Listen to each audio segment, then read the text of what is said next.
Welcome back. Let's take you straight to the Rajya Sabha, where the GST discussion is currently underway, and I believe Sitaram Yechuri is addressing the House. Which, in our wisdom and consideration, we think is not in the interest of the people. We will show the red flag and stop it for the interest of the people in the country. And that is what we are for. That right cannot be denied. Yeah. Constitution begins the Constitution begins. The Constitution, sir, the supremacy of sovereignty in our Constitution is the people. We begin the Constitution by saying, we the people give ourselves and enact this Constitution. The interests of the people are supreme. In the GST, final consideration when we give it, interests of the people, are they going to improve? Are they going to deteriorate? They are going to be burdened more. And there, sir, I only want to remember, earlier it has been quoted that the experiences of other countries where the GST, last point, experience of other countries where the GST was I want to, one country that's been left out by my colleague was that of Canada. And remember, sir, Mr. Mulroney of the Conservative Progressives in 1991 had a two-third majority, brought the GST bill, big uproar in the country. They had to invoke the colonial provision as saying the order of the Majesty, the Queen of England, and then it was passed. In 1993, 2 years later, the elections took place in Canada. From a two-third majority, they came down to 2 representatives. Yeah. So that example is also there. So you please, keep all that. So finally, interest of the people, sir, that should be the prerogative, priority, and I hope on that basis we will take up the other bills that will come. Thank you, sir. Thank you very much. Thank you. Sri Ayu Singh there. Sri Ayu Singh there. Thank you very much, sir. Sir, 140 countries across the world have implemented the GST and the functioning of the consolidated markets. This stands as a testament, sir, to the advantages of this system. So India has about 30 markets, and they are divided today by various taxes imposed on them. To bring the markets closer for the smoother functioning, this bill. All right, that was Sitaram Yechuri, Member of Parliament of the Rajya Sabha from the CPIM. Remember, the left has had some concerns about this bill, and those concerns were being voiced by Sitaram Yechuri as well, the interest of the people, as Mr. Yechuri was heard speaking in Parliament. Let's find out some more, and remember, what exactly does this mean for the common man, for the consumer, for people like you and me? That is what CNN-News18 has been focusing on consistently. For that and much more, it's over to my colleague, Kajuri Sen. Thank you so much, Arunodaya. That's right. We just heard Sitaram Yechuri talk about the concerns that he had about the tax rate, what it would mean for the people, the kind of burden that would be put on them. In fact, Mr. Chidambaram speaking earlier, talking about that cap, also making it clear that they represented the people and that corporate interests would be put aside. So we've heard a lot of that. Let's cut through all of that. We're going to really get down to the bottom line. We're going to get a sense of what this means for you and me when eventually, hopefully on the 1st of April 2017, at least that's the plan, finally, the goods and services tax rolls out a year later than it was expected to. And the bottom line at this point really seems to be one thing. Let's go over to Amit Bhagat, who's with us now, to really break these numbers down for us. There's been a lot of talk about an 18% cap, about what it means from going up as far as services is concerned from the current 15 to 18, what it means about taking out the cascading effect. But that's a lot of verbiage. If we take that all away, what does it mean come 1st of April? Will the common man be paying more taxes, less taxes? Will there be a balance out? How's that going to operate? Okay, let us put this entire thing in perspective. See, it's not as if GST is going to change things overnight. It's not as if we are paying 10 rupees as tax today and tomorrow if it's 8 rupees or 12 rupees, suddenly the prices would go up and come down. It's largely the market forces that determine it, at least in the short term. Right. On a mid-term to long-term, these radical changes, and which are absolutely very reformative and positive, will have a positive impact. Now, coming to your very specific question, what does it mean for us?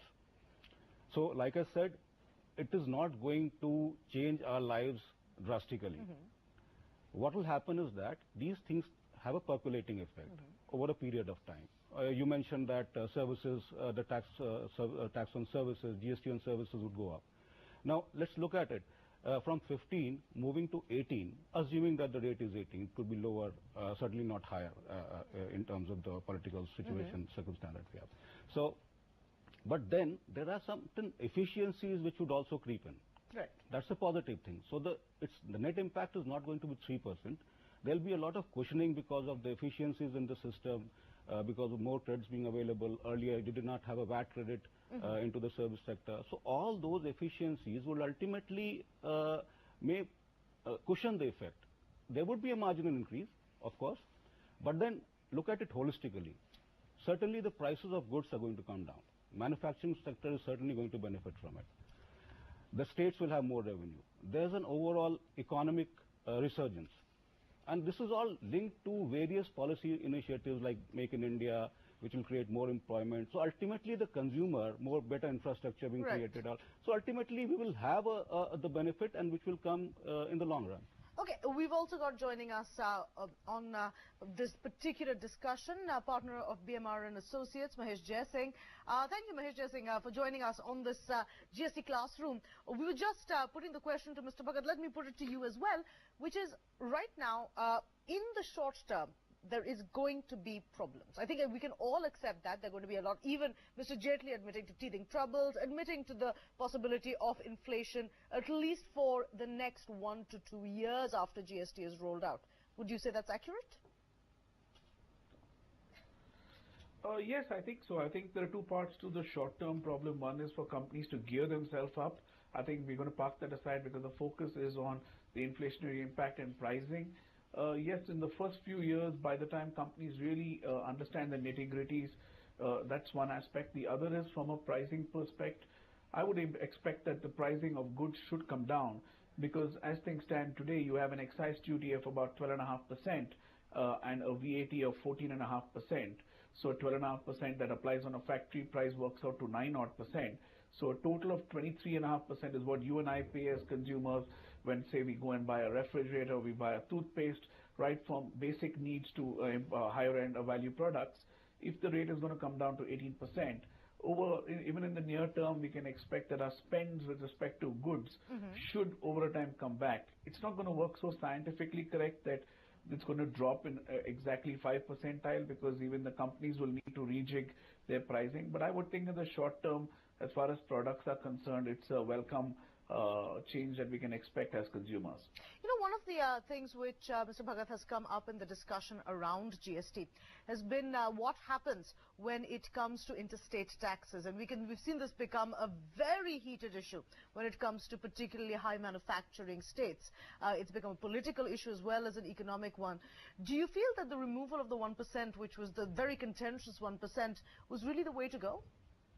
I suppose that's a very welcome thing, that because there are two parts to it. One is that certain commodities have been kept out of GST, which forms a large percentage of any state's revenue. For example, land, petroleum, real estate. So, and that forms about 50% of any state's revenue. I mean, a broad number. That's one part. So the fiscal autonomy and state exchequer is largely protected because of this. The second aspect is that there's a constitutional guarantee for the next 5 years at least that the states would be compensated.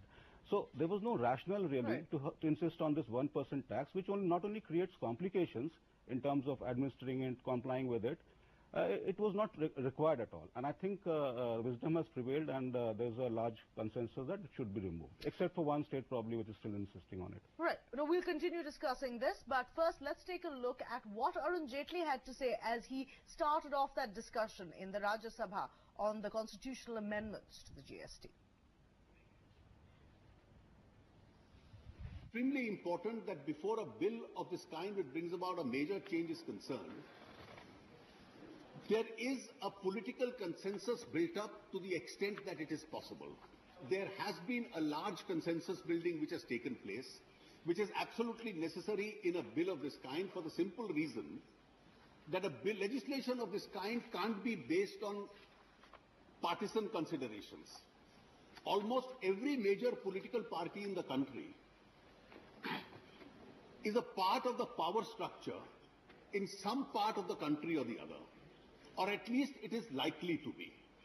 And therefore, since this impacts across the center and the states, a larger political consensus was necessary, and therefore we have systematically worked towards that political consensus.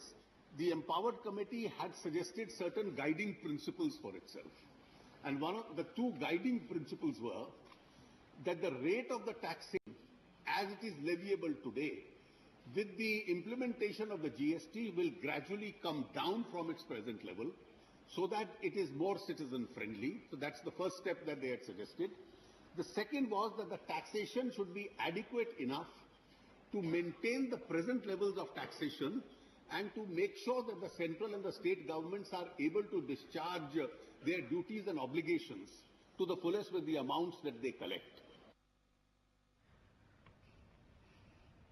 Let's go over to Mahesh Jaising, who's with us from Bangalore. Mahesh, one of the things I think that we need to ask at this point in the way that the GST is being structured going ahead is India's managed to carve out its global niche for itself when it comes to providing services. With things like insurance premiums, consultancies, healthcare diagnostics expected to get more expensive under GST. Is that something we need to account for? Oh yes, certainly. I think if you look at the services sectors that are more B2C, and what you and I as individuals avail is telecom and insurance and healthcare. So one expects that healthcare services in hospitals which are currently exempt should continue to be exempt under GST as well. But on the life insurance side, if you see the penetration is really got a long way to go as far as the amount of population that's actually insured to what is not insured. And over the last year, we've seen the 14% rate move up to 15. And if it does move up to 18, it will certainly be a deterrent of further, coverage of insurance, and it will increase pressure on pricing for the premiums to be paid. So the life insurance sector, for example, is hoping that there will indeed be a lower band rate for life insurance premiums that will enable them to to actually generate more policies and more policyholders coming in, and that will also result in more revenues to the state as well, hopefully. Right, let's listen to what's happening in Rajya Sabha at the moment as that discussion continues. दूसरी जगह पर जिले में है, लखनऊ में chicken का काम होता है, वो कारीगर हैं। इस तरह की बहुत सी एक्टिविटीज हैं जो अलग अलग स्टेट्स में, और जो एक गरीब तबके के लोग, मिडिल तबके के लोग, नीचे तबके के लोग जो 90% में पूरे देश में आते हैं, वो लोग करते हैं।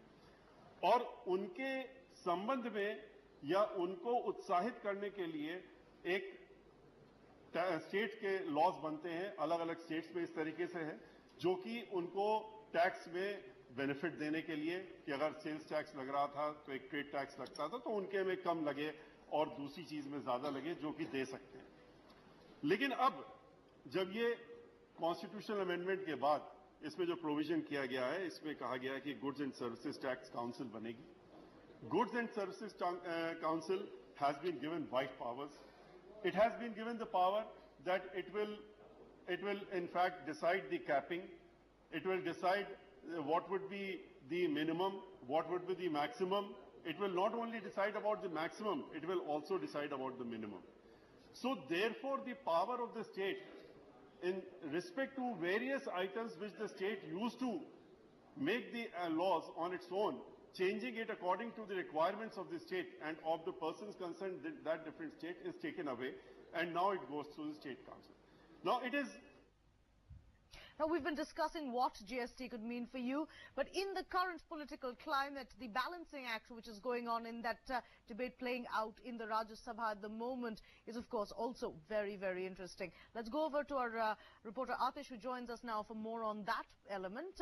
Atish, tell us about the climate in the upper house right now. What are the key focuses as they try to push the development agenda as well as keep the sort of governmental or the oppositional line happy? Well, as far as all parties are concerned, they're trying to take the credit that they were the ones who tried to build a consensus. First, Arun Jaitley categorically said that this government really worked a lot to build up a consensus. We wanted all parties to be on board. In fact, Prime Minister had categorically said almost a couple of months back when there was a meeting of all party, he categorically said that we want consensus to be built up. We don't want any party to be left out. And then Congress also, when P. Chidambaram spoke, he said that this consensus was something which was eluding. The government was acting tough, but they realized, and there was a climb down. So Congress says there was a climb down. BJP says that we somehow managed to get Congress on board. So this probably will continue, but finally the constitution amendment of GST is being debated. It will be passed, then it will set the ball rolling as a GST reality is concerned. Barring AIADMK, there is no other party which has actually gone ahead and not extended the support, because AIADMK is categorically saying that this is attacking the fiscal autonomy of a state. And apart from that, there are certain objections which has been put forward by the different parties, but more or less there is a consensus on this amendment. Right, thank you, Atish, for joining us with that overview. So, Atish, they're talking about how the political point scoring is happening as far as GST is concerned. The consensus almost set, a debate which will go on for a while longer, but in all likelihood everything will go through smoothly despite the finger pointing and the backslapping which is going on. We'd also like to thank our guests, Mahesh Jaising and Amit Bhagat, for joining us and speaking with us, giving us a breakdown of what GST will mean if 8 months from now it's on track to go ahead. On that note, we're going to slip into a quick break. The GST Classroom will continue here on CNN News 18. Thanks for watching.